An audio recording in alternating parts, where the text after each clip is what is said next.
marami pa doon. Ay, ako wala pa akong kakaon. Kailang dalawang ko lang to. Grabe pila-pila, gali natin. Let's go guys. Punta tayo dito. Oh, full in line nga. Dami.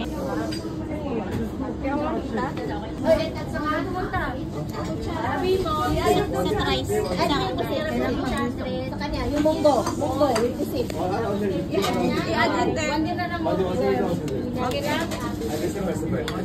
Meron pa po nito? Sa tatlo yun. Dagdagan mo ng pansin. Oo.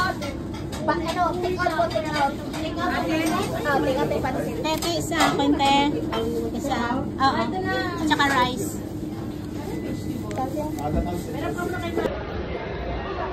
Guys, we're talking about board exam.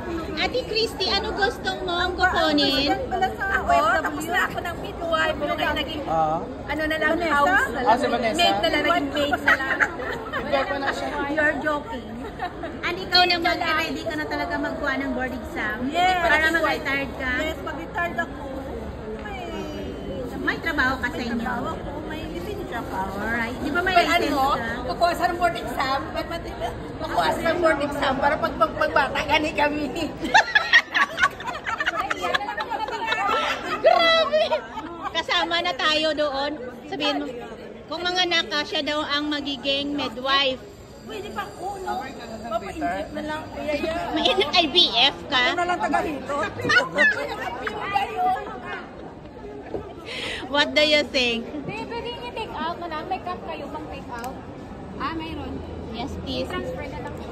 Oh yes, yan ang aming pinag-usapan ngayon guys. Kasi may mga board exam dito. Sa mga gusto mag, free may bayad, no? 25 3 days with uniform. Alright. Ano naman yung iba to? Ano pang mga iba dyan na pwede? Ang iba nga exam? Oo. Send ko sa inyo.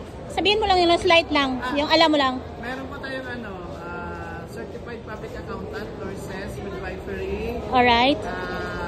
Chemical Engineers, Wow. Chemical Engineers. Okay. Ano pa? Maraming courses na Mga education, mga industrial education, secondary. LPT, Licensed Professional Teachers Exam. Wow. Primary, secondary. Alright, okay, good. Thank you so much. Saan to sa Philippine Embassy dito? Hindi. Depende pa. Wala pang venue na pero nag-accept na ng applicants. Okay. Sino ga-organize yan to? I-send ko na lang ang list para... Okay. Sa St. Peter. St. Peter.